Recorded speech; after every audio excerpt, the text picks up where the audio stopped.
여러분 반갑습니다. 오늘도 하나님을 예배하기 위해 이 자리에 모이신 여러분의 오늘 하루를 하나님의 은혜와 사랑이 넘치기를 소망하고 축복합니다. 우리는 인생을 살아가면서 누구나 한 번쯤은 절대로 잊을 수 없는 실패와 후회의 순간을 경험하게 될 것입니다.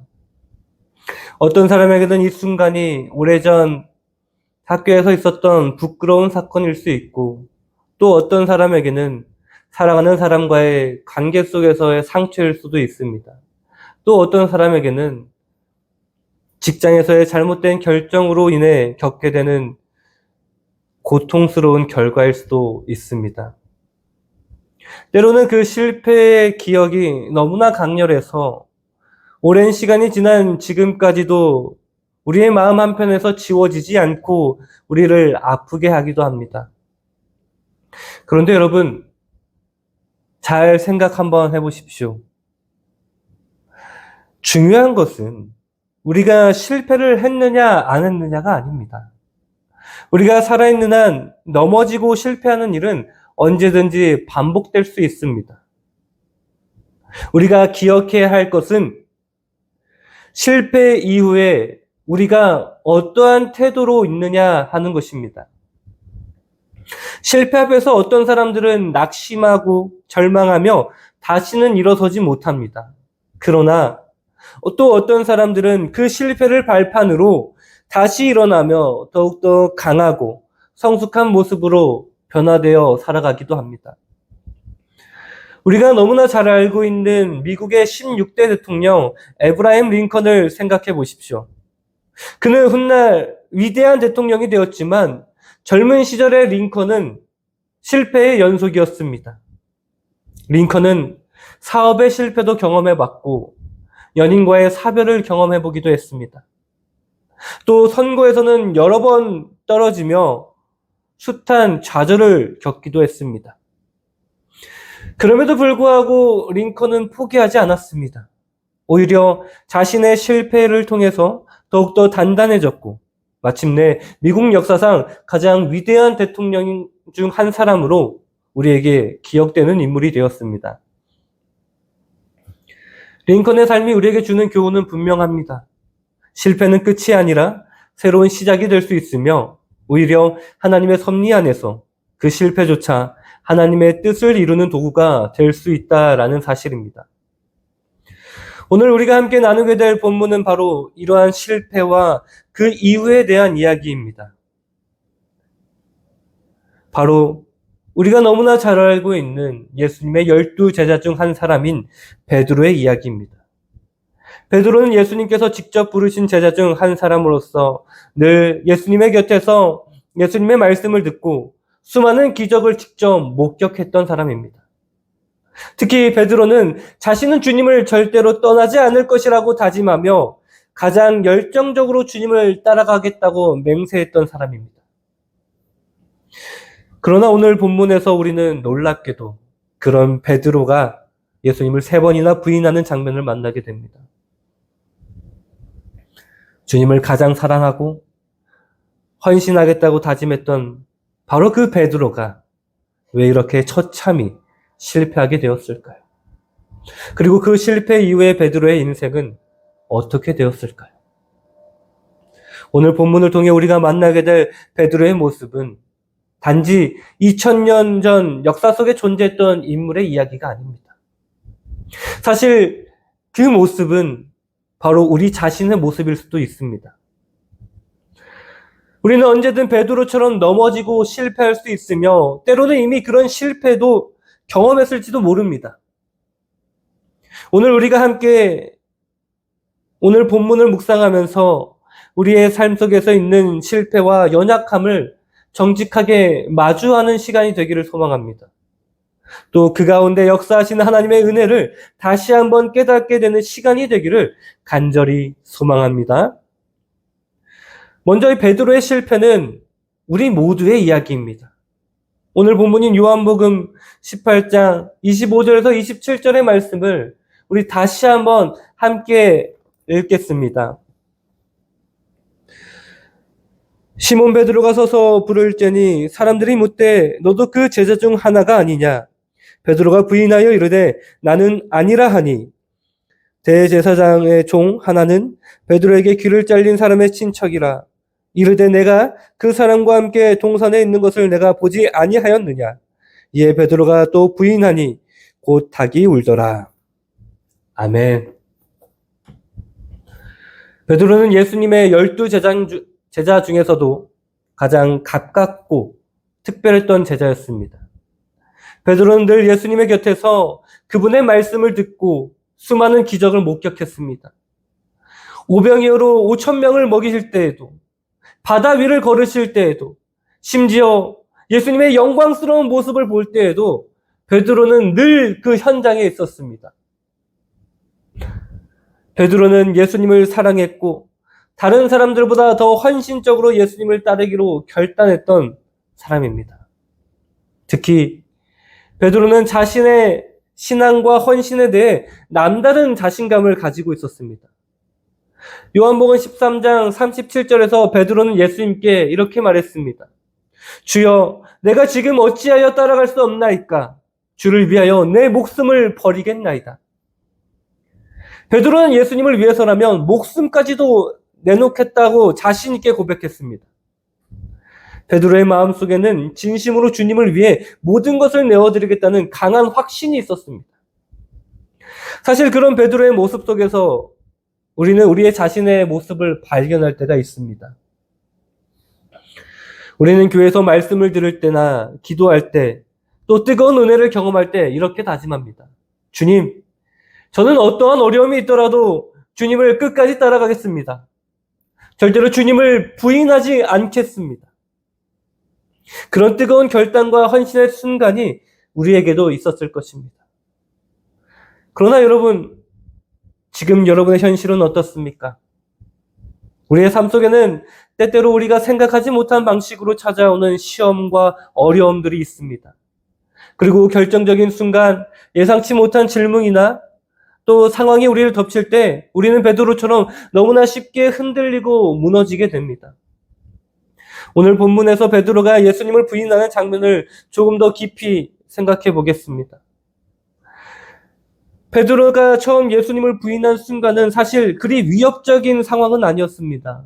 단지 사람들이 베드로에게 너도 그의 제자 중 한 사람이 아니냐 하고 물었을 때 이 질문 자체는 결코 위협적인 질문이 아닐 수도 있습니다. 하지만 베드로는 그 순간 자신도 모르게 반사적으로 이렇게 대답합니다. 나는 아니라. 첫 번째 부인 이후 베드로는 아마도 마음속으로 적잖은 충격과 놀라움을 금치 못했을 것입니다. 내가 왜 그런 말을 했지? 어떻게 이렇게 쉽게 내가 주님을 부인할 수 있었지? 그러나 베드로에게는 두 번째 질문이 다가왔을 때 베드로는 더욱더 강력하게 부정합니다. 자신의 말을 되돌릴 수도 있었지만 오히려 다시 한 번 더 강하게 부인하게 된 것입니다. 그리고 결정적으로 세 번째 질문은 더욱더 구체적이고 날카로웠습니다. 이번에는 단지 모르는 사람의 일반적인 질문이 아니라 베드로가 직접 귀를 잘랐던 종 말고의 친척이라는 사람의 질문이었습니다. 이 질문은 매우 구체적이고 베드로의 정체를 분명히 알고 던진 질문이었습니다. 그 순간 베드로의 마음은 극도의 두려움과 혼란 속에 사로잡혔습니다. 결국 베드로는 다시 한번 예수님을 강력하게 부인합니다. 그리고 성경은 이렇게 기록하고 있습니다. 이에 베드로가 또 부인하니 곧 닭이 울더라. 베드로의 실패는 어떤 거창한 박해나 생명의 위협 앞에서 이루어진 것이 아니었습니다. 그저 작은 질문 몇 개 앞에서 스스로도 통제하지 못한 채 무너져 버린 것입니다. 이 사실이 우리에게 주는 메시지는 분명합니다. 우리의 연약함과 믿음의 한계는 때로는 우리가 생각했던 것보다 훨씬 더 쉽게 무너질 수 있다라는 것입니다. 여러분, 우리가 베드로처럼 쉽게 자신을 과신할 때가 많이 있습니다. 신앙생활을 오래 해온 성도들은 자신도 모르게 이런 생각을 갖기도 합니다. 나는 절대로 죄를 짓지 않을 거야. 나는 절대로 예수님을 부인하거나 배신하지 않을 거야.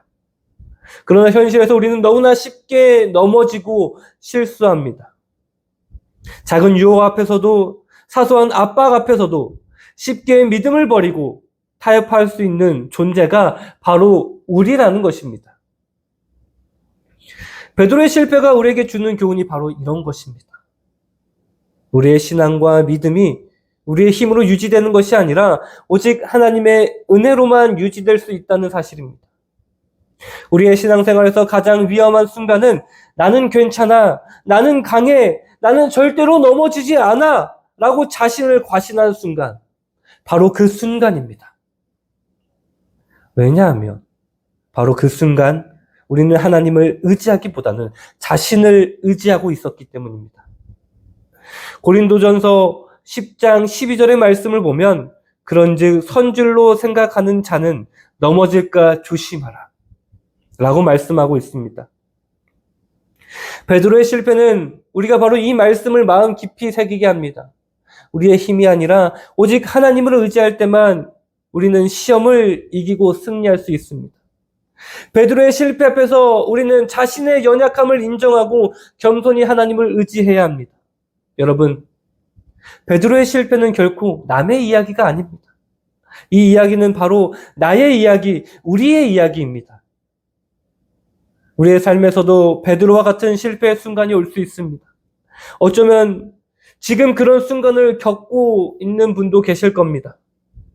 그러나 우리는 기억해야 합니다.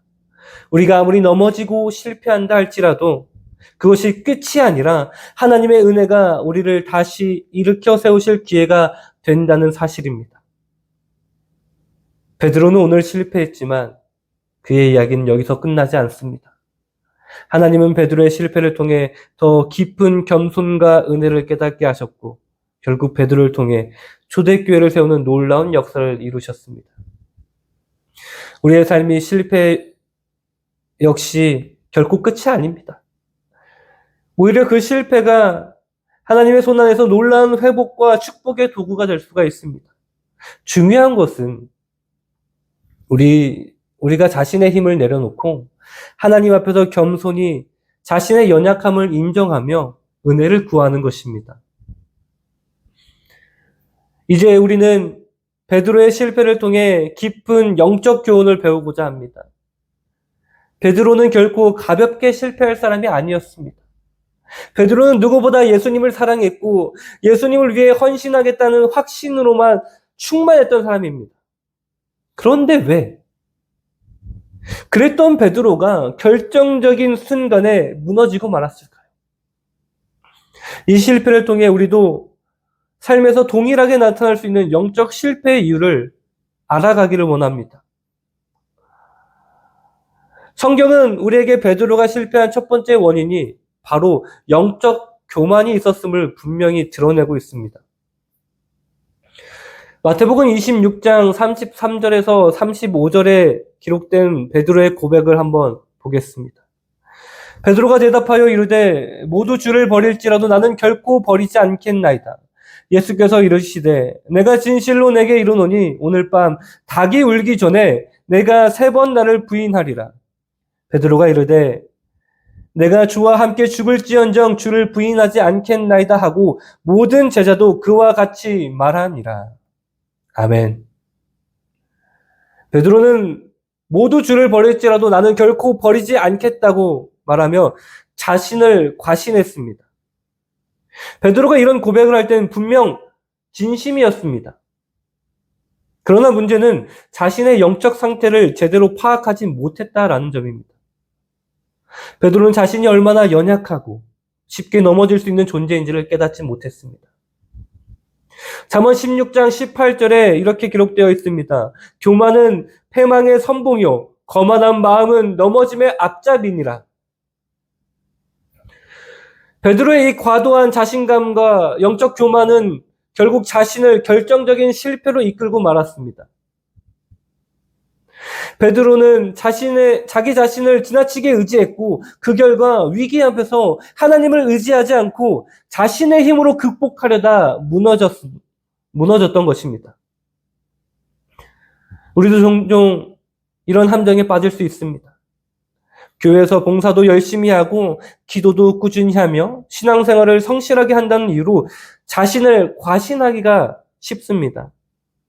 나는 절대로 그런 죄를 짓지 않을 거야 라고 하는 순간 우리는 이미 영적 교만에 빠진 것입니다. 중요한 것은 우리가 언제나 겸손히 하나님을 의지하고 자신의 연약함을 의지하며 주님께 나아가는 것입니다. 우리의 힘이 아니라 하나님의 은혜가 우리를 붙들고 계심을 결코 잊어서는 안 됩니다. 베드로의 실패의 두 번째 원인은 바로 기도의 부재였습니다.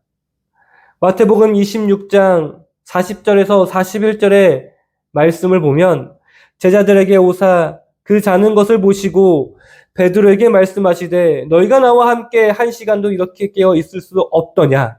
시험에 들지 않게 깨어 기도하라. 마음에는 원이로되 육신이 약하도다 하시고. 예수님은 겟세마네 동산에서 가장 중요한 순간에 베드로와 제자에게 깨어 기도하라고 당부하셨습니다. 그러나 베드로는 예수님의 이 간절한 부탁에도 불구하고 졸음에 빠졌습니다. 예수님은 베드로에게 왜 기도해야 하는지를 분명히 말씀하셨습니다. 시험에 들지 않게 깨어 기도하라 하신 것입니다. 우리가 기도하지 않으면 영적으로 준비되지 않습니다. 기도는 영적 전쟁에서 우리를 보호하는 가장 중요한 방패와 같습니다. 기도가 없으면 우리는 영적 공격과 시험 앞에서 너무나 쉽게 무너질 수밖에 없습니다. 베드로의 실패는 기도의 중요성을 우리에게 다시 한번 일깨워 줍니다. 우리가 아무리 오랫동안 신앙생활을 했다 하더라도 기도의 자리를 놓치게 되면 언제든지 무너질 수 있는 것입니다. 나는 괜찮아. 난 오래 믿었으니 기도는 나중에 해도 돼. 라고 생각할 때 우리는 이미 영적 실패와 위험에 빠져 있습니다. 우리는 언제나 기도의 자리를 지켜야 합니다. 삶이 바쁘고 피곤할지라도 가장 우선순위에 기도의 시간을 두어야 합니다. 깨어 기도할 때 우리는 시험을 이기고 승리할 수 있는 영적 힘을 얻을 수가 있는 것입니다. 마지막으로 베드로의 실패의 또 다른 원인은 바로 두려움과 사람들의 시선이었습니다. 오늘 본문 말씀 25절에서 27절에 기록된 대로 베드로는 사람들이 자기를 알아보고 질문했을 때 두려움에 빠졌습니다. 베드로가 두려워했던 것은 사람들의 비난과 위협, 그리고 그로 인해 당할 수 있는 현실적인 위험이었습니다. 베드로는 예수님을 따를 때 자신에게 올 불이익과 위험을 두려워했습니다. 그 순간 그는 하나님보다 사람의 시선을 더욱더 의식했습니다. 잠언 29장 25절을 보면 이렇게 기록되어 있습니다. 사람을 두려워하면 올무에 걸리게 되거니와 여호와를 의지하는 자는 안전하리라. 베드로는 사람의 시선과 평가를 의식했기에 진리를 말하지 못하고 예수님을 부인하게 되었습니다. 오늘 우리에게도 마찬가지입니다. 우리가 세상의 시선, 사람들의 평가를 의식하면 쉽게 진리를 타협하게 됩니다. 직장에서, 학교에서, 또 친구와 관계 속에서 믿음을 고백하는 것이 부담스럽고 두렵게 느껴질 때 우리는 베드로와 같은 시험 앞에 놓여 있는 것입니다. 진정한 믿음은 하나님 앞에서 담대함을 유지하는 것입니다. 세상의 평가와 사람의 시선에 흔들리지 않고 오직 하나님을 두려워하는 것입니다. 우리가 하나님만을 의지하고 사람들의 평가와 비난을 두려워하지 않을 때 비로소 진정한 승리를 경험하게 됩니다. 베드로의 실패를 통해 우리가 기억해야 할 진리는 분명합니다. 영적 교만을 내려놓고 겸손히 하나님을 의지하며 기도의 자리를 지켜 영적으로 준비된 삶을 살아가야 하고 사람의 시선을 두려워하지 않고 하나님을 더욱 담대히 의지해야 한다라는 것입니다. 여러분, 오늘 우리가 함께 살펴본 베드로의 이야기는 참으로 가슴 아픈 이야기입니다. 그토록 예수님을 사랑했고 그토록 자신 있게 예수님을 위해 죽을 수 있다고 말했던 베드로였습니다. 그런데 그런 베드로가 한순간에 넘어지고 말았습니다. 누구도 예상하지 못한 순간에 그는 자신의 믿음을 부정했습니다. 그러나 여러분, 오늘 우리가 베드로의 이야기를 통해서 진정으로 기억해야 할 진리는 바로 이것입니다. 넘어짐이 끝이 아니라는 것입니다. 하나님의 은혜가 남아있다는 것입니다. 누가복음 22장 31절에서 32절의 말씀을 보면 시몬아 시몬아 보라 사탄이 너희를 밀가 부르듯 하려고 요구하였으나 그러나 내가 너를 위하여 내 믿음이 떨어지지 않기를 기도하였으니 너는 돌이킨 후에 내 형제를 굳게 하라. 이 말씀은 예수님께서 베드로가 부인할 것을 이미 아시고 하신 말씀입니다. 예수님은 베드로가 실패할 것을 모르지 않으셨습니다. 베드로의 연약함과 실패를 예수님께서는 이미 다 알고 계셨습니다.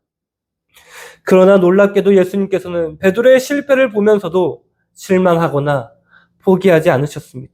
오히려 베드로를 위해 진심으로 그리고 간절히 기도하셨습니다. 여러분, 바로 이것이 우리에게 소망이 되는 이유입니다. 우리의 삶을 돌아보면 우리도 베드로처럼 넘어질 때가 있습니다. 예수님을 믿고 따르겠다고 결단했지만 결정적인 순간에 연약해지고 죄의 유혹에 넘어지고 믿음을 저버릴 때가 있습니다. 때로는 스스로에게 크게 실망하며 나는 이제 끝났구나 라고 생각할 때도 있습니다. 하지만 여러분 기억하십시오. 우리가 스스로에게 실망하고 자신을 포기할지라도 하나님은 결코 우리를 포기하지 않으십니다. 우리가 넘어졌다 해서 하나님께서 우리를 버리시는 분이 아닙니다. 오히려 우리를 더욱 사랑하시고 다시 세워주시기 위해 일하고 계시는 분이 바로 우리 하나님이십니다. 요한복음 21장의 말씀을 보면 베드로의 실패 후에 부활하신 예수님께서 베드로를 다시 찾아오시는 놀라운 장면이 나옵니다. 갈릴리 바닷가에서 예수님은 실패로 인해 좌절하고 낙심하며 다시 고기 잡으러 간 베드로를 찾아오십니다. 예수님은 그때 베드로를 꾸짖지 않으셨습니다. 베드로야, 왜 나를 부인했느냐라고 따지지 않으셨습니다. 대신 예수님은 베드로에게 다정히 물으셨습니다. 내가 나를 사랑하느냐? 베드로는 3번의 질문을 받으면서 자신의 실패와 연약함을 뼈저리게 느꼈습니다. 예수님은 그 질문을 통해 베드로에게 다시 한번 회복과 소명의 길을 열어주셨습니다. 예수님께서 베드로를 3번이나 부르신 것은 베드로의 3번의 부인을 용서하고 회복시키기 위한 특별한 배려였습니다. 이것이 바로 하나님의 놀라운 은혜입니다. 예수님은 우리의 넘어짐을 아시고 실패를 아시고 연약함을 아시지만 결코 우리를 포기하지 않으십니다. 오히려 넘어지고 실패한 자리에서 우리를 찾아오셔서 다시 일으켜 세우시는 분이 바로 우리가 믿고 섬기는 예수 그리스도이십니다. 우리가 너무나 잘 알고 있는 구약 성경에 나오는 다윗은 하나님께 크게 쓰임받은 인물이지만 동시에 큰 죄를 저지른 사람이기도 합니다. 다윗은 간음죄와 살인죄라는 끔찍한 죄를 저질렀습니다. 그는 누구보다도 처참하게 무너졌습니다. 그러나 다윗의 이야기가 거기서 끝나지 않습니다. 다윗은 회개하며 하나님께 나아갔고 하나님은 그의 죄를 용서하시고 다시 일으켜 세워주셨습니다. 시편 51편을 보면 다윗은 자신의 실패를 인정하며 이렇게 기도합니다. 하나님이여 주의 인자를 따라 내게 은혜를 베푸시며 주의 많은 긍휼을 따라 내 죄악을 지워주소서. 하나님이 이 기도를 들으셨고 다윗을 다시 세워주셨습니다. 우리가 넘어졌을 때 가장 필요한 것은 바로 이 같은 다윗 같은 회개의 고백입니다. 우리가 실패했을 때 중요한 것은 실패한 그 자리에 머물러 있는 것이 아니라 다시 하나님 앞으로 나아가는 것입니다. 하나님께서는 우리가 돌아오기만을 기다리십니다. 우리가 돌아오기만 하면 하나님은 반드시 우리를 다시 세우시고 회복시키실 것입니다. 여러분 혹시 지금 여러분의 마음 한가운데 이런 생각을 하고 계시지 않습니까? 나는 실패했으니 하나님께서 다시 쓰임받을 수 없어. 내가 저지른 죄 때문에 나는 이제 하나님께 더 이상 나아갈 수가 없어. 그런 생각이 여러분의 마음에 자리 잡고 있다면 그것은 절대로 하나님께서 주신 마음이 아닙니다. 그것은 마귀가 주는 속삭임입니다. 하나님께서는 결코 여러분을 포기하지 않으셨습니다. 하나님은 우리의 넘어짐을 이미 아셨기 때문입니다. 우리의 인생에서 실패한 순간을 이미 다 아셨습니다. 그렇기 때문에 하나님은 우리가 넘어질 때마다 다시 일으켜 세우실 준비를 하고 계십니다. 우리가 해야 할 일은 오직 하나입니다. 다시 하나님께 돌아가는 것입니다. 하나님 앞에서 우리의 연약함과 실패를 인정하며 겸손히 나아가는 것입니다. 그럴 때 하나님께서는 반드시 우리를 회복시키시고 다시 세우셔서 더 크게 쓰임받도록 하실 것입니다. 그러니 여러분, 넘어졌다고 해서 낙심하거나 포기하지 마십시오. 넘어짐이 끝이 아닙니다. 우리에게는 언제나 하나님의 은혜가 남아 있습니다.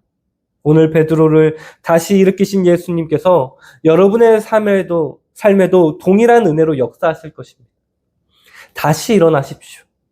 하나님의 은혜가 여러분을 기다리고 있습니다. 하나님의 은혜 안에서 여러분의 삶을 다시 한번 회복시키시고 여러분을 통해 놀라운 역사를 이루시는 것을 경험하시길 바랍니다. 사랑하는 성도 여러분, 오늘 우리는 베드로가 예수님을 3번 부인했던 사건을 통해 우리의 모습을 돌아보았습니다. 베드로의 실패는 성경에서 가장 솔직하고 가슴 아픈 장면 중 하나입니다. 그러나 실패로 베드로의 이야기가 끝나지 않았다는 사실이 오늘 우리에게도 너무나 큰 위로가 되고 있습니다. 우리 모두는 인생을 살아가면서 베드로와 같은 실패를 경험할 것입니다. 크고 작은 실수와 잘못들로 인해 좌절하고 낙심할 때가 많습니다. 때로는 스스로가 너무나 부끄러워서 다시 하나님 앞에 나아가는 것조차 어려운 순간들도 있습니다. 내가 또 이런 잘못을 저질렀는데도 하나님이 나를 받아주실까 하는 두려움과 의심이 우리를 괴롭히기도 합니다. 그러나 성경이 우리에게 전하는 놀라운 복음이 이것입니다. 우리의 실패보다 하나님의 은혜가 더 크다는 사실입니다. 베드로의 이야기는 실패한 인간의 이야기가 아니라 실패한 인간을 끝까지 사랑하고 회복시키는 하나님의 이야기입니다. 여러분, 실패는 누구나 경험합니다. 넘어지고 살아가는 사람은, 안 넘어지고 살아가는 사람은 없습니다. 중요한 것은 우리가 넘어진 그 자리에서 다시 일어나는 것입니다. 여러분, 지금 어떤 실패와 연약함 가운데 있습니까? 혹시 과거의 실수나 잘못된 선택 때문에 지금도 후회하며 괴로워하고 있지는 않습니까? 그렇다면 이제 베드로를 회복시킨 예수님을 바라보시길 바랍니다. 부활하신 예수님은 베드로를 찾아오셔서 그 상처를 만져주셨습니다. 그리고 3번이나 물으셨습니다. 내가 나를 사랑하느냐? 베드로는 3번의 부인으로 인해 죄책감과 괴로움에 사로잡혀 있었지만 예수님은 베드로가 실패한 그 자리에서 그를 다시 세워주셨습니다. 베드로에게 새로운 기회를 주시며 사명을 맡기셨습니다. 여러분, 우리가 실패했을 때 하나님이 우리에게 바라시는 것은 완벽함이 아닙니다. 하나님이 우리의 연약함을 아십니다. 하나님께서는 진정으로 바라시는 것은 우리가 그 실패를 인정하고 겸손히 하나님 앞에 나아오는 것입니다. 하나님 앞에 정직한 마음으로 돌아오는 것입니다. 우리는 실패했을 때 3가지 태도를 가지셔야 합니다. 첫째, 실패한 자리에서 스스로를 숨기지 말고 하나님께 나아가야 합니다. 아담과 하와는 죄를 지었을 때 하나님을 피했습니다. 하지만 다윗은 자신의 죄가 드러났을 때 하나님께 엎드려 진심으로 회개했습니다. 베드로 또한 예수님을 부인한 후에 눈물을 흘리며 회개했습니다. 여러분, 하나님은 우리의 연약함을 결코 외면하지 않습니다. 오히려 우리가 하나님께 나가기를 기다리고 계십니다. 둘째로, 실패했을 때 스스로를 정죄하거나 자책하지 말고 하나님의 용서를 신뢰하십시오. 우리가 진정으로 회개하고 주님께 돌아오면 하나님은 우리를 다시 받아주십니다. 베드로의 부인은 예수님은 결코 책망하지 않으셨습니다. 오히려 사랑으로 베드로를 품으시며 그에게 사명을 맡기셨습니다. 여러분도 스스로를 용서하고 하나님의 용서와 회복을 신뢰하십시오. 마지막으로 실패를 통해 겸손히 배우고 성숙하십시오. 실패는 우리의 인생에서 가장 소중한 교훈입니다. 베드로의 실패는 그를 더욱더 겸손한 사도로 만들었습니다. 실패의 경험이 있었기에 그는 다른 사람을 이해하고 품을 수 있는 깊은 영성을 갖게 되었습니다. 실패는 우리를 더욱 온유하고 겸손하게 만들어줄 것입니다. 오늘 이 자리에서 다시 한번 기억하십시오. 베드로의 이야기는 실패한 인간이 어떻게 하나님의 은혜로 회복되는지를 보여주는 아름다운 복음입니다. 베드로처럼 우리도 하나님의 은혜를 의지하고 다시 일어설 수 있습니다. 사랑하는 여러분, 이제 여러분의 실패를 하나님께 맡기세요. 여러분의 과거를 예수님의 손에 올려보세요. 여러분의 인생을 다시 세워주실 그 주님을 신뢰하며 믿음의 자리로 돌아오십시오. 넘어진 자리에서 다시 일어납시다. 우리의 실패보다 크신 하나님의 은혜를 바라보며 용기 있게 다시 시작합시다. 우리가 넘어진 그 자리에서 예수님이 기다리고 계십니다. 예수님이 우리를 다시 세우시고 우리에게 새로운 사명을 주실 것입니다. 우리의 실패는 끝이 아닙니다. 우리의 실패조차 하나님의 손에 붙들리면 아름다운 간증과 축복으로 바뀔 것입니다. 이 소망과 확신을 가지고 하나님께 나아갑시다. 그렇게 할 때 우리의 삶은 베드로처럼 주님의 은혜와 사랑을 증거하는 놀라운 삶이 될 것입니다. 이 믿음과 소망 위에서 굳게 서서 다시 일어서는 은혜가 우리 모든 성도들의 삶 위에 풍성히 임하기를 간절히 소망하고 축복합니다.